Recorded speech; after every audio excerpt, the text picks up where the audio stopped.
Hello and welcome to Scrapbooking Station. In this video, grab a sanding block or a piece of sandpaper. We're going to give some really pretty card designs a new look or a different look using your sanding block or sandpaper, some different materials. So I'm going to put the camera over my shoulder and we'll get started. Let me begin this video by showing you a very pretty card and envelope that I did. It is basically very vanilla. So I've got the natural ivory cardstock as my base. That's what it looks like, an envelope done out of the ivory envelope paper, and stamped it. And when I colored with alcohol markers, it bled through, not to my base paper, so that's really intriguing as well. But basically a plain envelope with a stamp. Here's the card. It's really dimensional.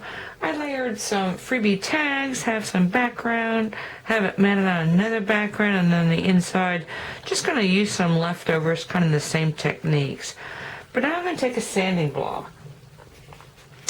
I'm going to use an old Stampin' Up! Sanding block. This is one of them. I've got another one that's a little bit more pristine, but I'll probably be using this one. And we're going to make a go of this. So, add some metallics, do some really weird things just for a different look.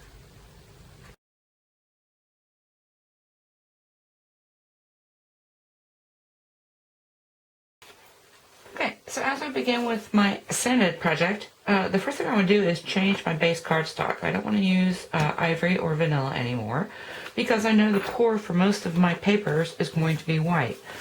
And my cardstock and everything else that I'm going to add on here.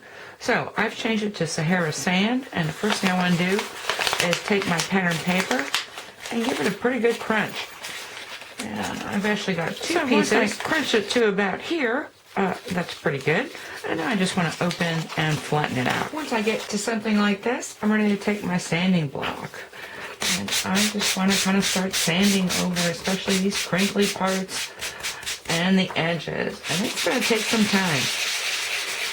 Both depends what sort of grit you have and how new your sanding block is. But you can see where I'm already wearing away some of this ink top. And if I want to crinkle it up a little bit more, I'll do that, open it up, and I'll be back with these sanded pieces. I've actually got 3 pieces, because what I've done is taken this larger piece and tore it. And now what I want to do is I'm going to add some pink, because there's a lot of pink in my other patterns. So I'm going to add pink to both sides. If I need to sand again, I will, and I'll let you know. Then I'm going to save this for something on the inside. Originally it was going to go like this, but I don't need it at this point. So let me do that, and I'm going to put it on my base card, and then we'll be back. So I've attached the back panel in pieces onto my base. Yeah, and I decided to go the same direction because I had this really great pink inked border. Okay, the next thing I want to do is take one of these freebie downloads. I'm going to print it 3 times. And so I've already cut this base one out, and when you print onto white cardstock, actually the ink will come off much more quickly. So I'm going to do that, and then I'm going to trim around this oval and sand that, and then I'm going to trim around this butterfly and sand that.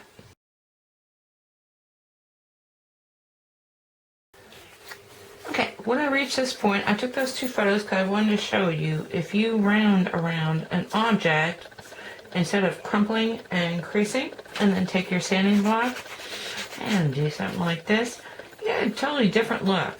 And you can do that as much as you want. Of course, the other thing is, maybe I want some pink in these areas.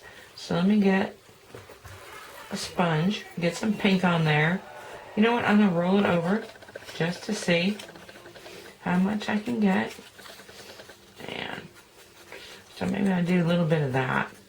And I'm just going to do that on this side because that's where I've got the pink in that border. So I've got this butterfly. I can add more pink if I want to. I don't really want to.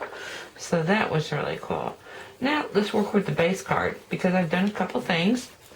Now would be a good time to get your baggie out. Let me see if you can see this. Let me move it into center. Of ribbons that you worked with. And I could clip this edge, but here's another little technique. It's shearing. So I'm going to take the paper snips. I'm just going to do something like that. And not really cut it. And I'm calling it shearing. This is some old sewing trick that I learned. So I'm really just kind of tearing this. And so I got a kind of crumpled up edge. I'm going to do the same thing on this side. And I'm going to start plucking it until I get something I like. See how that kind of falls apart? And you can take pieces off, as many, or you can shear again to kind of get a different look, but you can see where that's happening. And then below here I've got Crumb Cake tulle, actually, that I inked with pink, and that was back from Split Photos and Focals. So I still had that ribbon left over. I keep plucking this away until I get the look I want. And I'm going to do the same thing on this side. And now I'm ready to layer my other sanded pieces. So this one's been sanded quite a bit. I'm actually going to raise that up on some leftover dunnage. So junk mail, basically, cut into an oval because it's a big piece. I don't want to use a lot of foam squares on that. And then I'm going to raise this one up yet again, and that time I'm going to use my little tiny foam squares. And we're going to take a look at the finished front. Okay, so here we go with the finished front. And I don't know if you noticed, but this was a panel. It was a panel because I wrapped around my tool around the whole front panel. And if you want to take a look at this, well, first off, there's a couple things. I've got an interior, and I've got a split base card design. And all that means is that this panel was totally independent of the back of my card. I scored it. Well, first off, this is 6.5 by 5 inch, so I scored it at 5 inches, left myself a little bit of an edge, and I just did a ruler tear to kind of cut this off. I inserted another piece of my pattern paper, and again, sanding and actually taking out niblets to kind of tuck in this ribbon over here. And that's the way that's going to look. So I'm going to leave photos of that after I put in the inside. So the inside is totally independent, all the same techniques. I took a little leftover piece of this pink ribbon, and it might fall off. Well, actually, I think it's pretty stuck on there. Just kind of twisted it upon itself. There's that leftover piece that I crimped and sanded earlier that I thought I was going to use on the front. And I've got a back panel.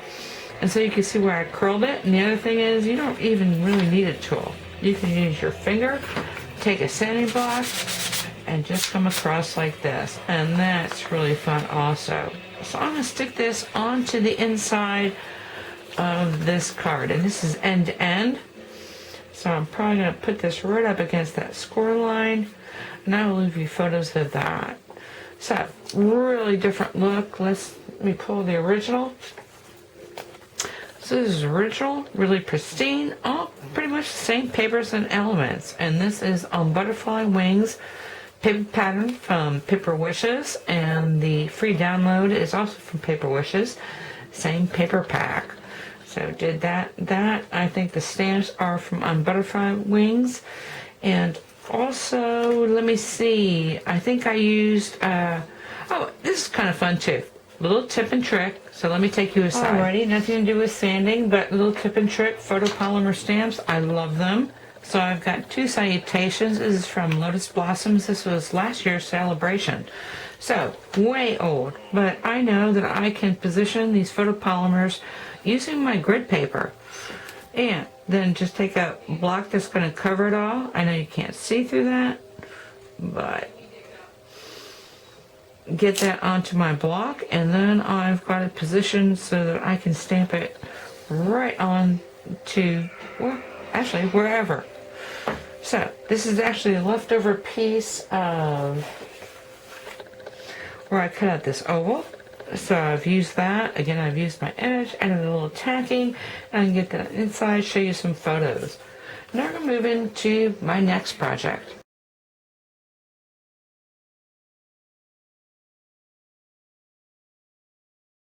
Okay, so for this next design, again, I've got kind of a pristine card. It's got a little bit embossing. It's got some vellum that I printed, and I got a corner here. Of course, when you got vellum, the nice thing is that you can kind of see through some of this. So I've wrapped a ribbon around there, etched it a little bit on the inside, just use some of the same pattern pieces. I have plenty of place for a salutation. So that's really pretty. Made a bright green envelope, and I just lined it with some coordinating pattern paper. And this is from Vintage Christmas. It is from Paper Wishes as well. So now let me move this envelope away, because now what I want to do is grunge it up. And the other great thing about sanding, or sand it up, I don't want to say grunge, but this one's pretty grungy looking. Not all my projects. I'm going to go that way, but this is a great technique. If you've got a vellum that you print on, actually I think any vellum, if you do this, first off you want to dry emboss it. And these are little poinsettias. I think it's called Pretty Petals, something like that. And this is an old embossing folder from Stampin' Up. Of course, my background panel is kind of the same deal. I've crimped it, I've crushed it, I've inked it a little bit more, added some tulle in here, and covered this up. You can kind of see it peeking through. I did add a little color on the centers of these poinsettias and toward the edges. Inked it. A really neat way to use sanding. So let me open this up, because then I got a little bit crazy. A little bit crazy because I got crazier further on. Let me see if you can see this. And so I've got, again, some kind of leftover strips. Cut it, really creased it. And actually, here's another little deal. Let me get a piece of paper. If you got paper, especially dark paper, if you go ahead and crease it, go ahead and grab your sanding block. And while it's creased, give it a good sand, and you're going to get a pretty distinct image. You know what? You want to do something more? If you work on it while it's still a mountain, and then once you have these cuts, and it doesn't matter whether you're dry embossing or you're folding or you're curling over your finger, once you have a break in that top layer, things get really white. So I use that, and I made a lot of it. Of course, I've inked again. And the great thing about using sanding is when you add, this is heat embossing, so I stamped this heat embossing, but you don't want to be so worried about where the powder's going, or where the glue's going for that matter. I probably could erase that, but I don't want to. It's kind of part of the look.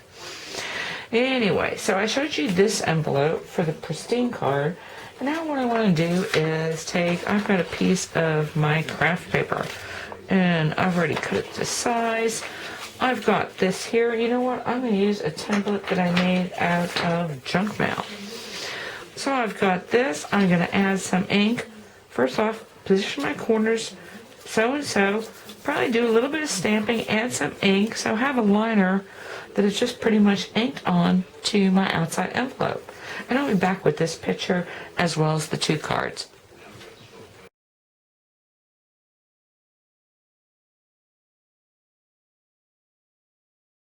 Okay, I did want to take another look at how this envelope turned out, because when I made the template for the inside, I also made one to put on the outside, so I can extend the colors, and I've got some die cuts here that I just went around. So anyway, really pretty. Also did something on the outside, having a little bit of green here, a little bit of red around that little points in a die cut. Of course, the flap of the envelope, always really good. And that's going to make a really pretty presentation for this card. Okay, now I want to talk about things that are kind of intended to be sanded. And so we're going to use a dry embossing again. I've got some roses here that have been lifted up and dry embossed, trimmed around those, but then I've got this Mylar sheet called a shimmer sheet, and it's in violet. And the great thing is it's double-sided, and so it is great to dry emboss, and then it's also great to sand. So here is the card, and so you see where I've got different pattern papers, roses and pattern papers. I made another little note card. This is again leftovers. I didn't mention this is a piece of coordination, so it was something Stampin' Up! Came with a long time ago, intended again to be sanded. So when you sand it, you actually reveal not white, but a coordinating color. That's almost like a perfect plum. Of course, you sand your pattern paper, you get kind of this white core, and remember you've got two sides. This Mylar film, when you sand, you get silver. And so let's open this up, because on the one side, I raised up the bricks in the pavement, and on this side, the side that's raised and that I'm using to surround this is the mortar side. And so you can see we got silver. Now, the best way to do this is flat. Just go flat with it. Don't try and just pick out these little lines. I'm just going to tell you. You can try if you want to, but you will come back to something like this. So, here I've chosen my favorites. Again, sand this way. The frame is totally sanded. This is Labels Framelit collection. A couple roses. After I sanded this pattern paper rose, I actually inked it with some grape, and I'm shearing the ribbon again. Tore this edge. Now, be careful, because you get here, and man, move in a little bit, because you can get kind of carried away. And so I got carried away with all this. You know what? I'm going to put in a new center. And the way I'm going to do that is I'm going to peel this off. I'm going to try and save this piece. I'm going to save this piece that's up on dimensionals. Peel this off, cut it here, and replace it with this. And you'll see photos of that. Now the other thing, everything doesn't need to look grunge when you're sanding, especially with this Mylar film. Here's a piece that I did with the Alpine dry embossing folder. It's a 6x6 from Stampin' Up, and so actually I made 2 sections, and it's called Woodland Textures, actually. But it's basically aspen trees. And so if you sand it, again, if you try and go like this and pick out every little piece, it's actually not going to look as good as if you just flat across sand it. Now this is enough to be a focal for any card. Let me bring this in. And I know it's flashing up at you, but metallics are always great with suede. So I've got this suede frame, added a couple snowflakes, heat embossed Silent Night. And on the inside, as long as I've got this dry embossing folder out, let me bring that back for just a second. If you were to roll on some ink on this side and put, this is actually printer paper, across it, I made 2 of these, so I've got 2 pieces. I finished this one, but then I've got this one. You know what? I wasn't done because I wanted lining for my envelope. And so what I did, while I still had ink on this side of the embossing folder, I spritzed it with some water and came up with an interior for my envelope. So just don't give up, and don't clean up anything until you're sure you're done with it. And the last thing I wanted to show you was scrapbook pages. Don't forget about using your sanding block on your photographs. So crease them and then sand them, and you get these great white streaks through here. Of course, I love to pair sanding with vellum, like I did in that other one. And then here, let me see if you're seeing this. But also sanding around the edges and adding ink, which we've done before on the card fronts as well. So anyway, whether it's scrapbooking pages, cards, note cards, or your projects, think about those sanding blocks or sandpaper. And I will leave you with photographs of these finished pieces, and I thank you for watching.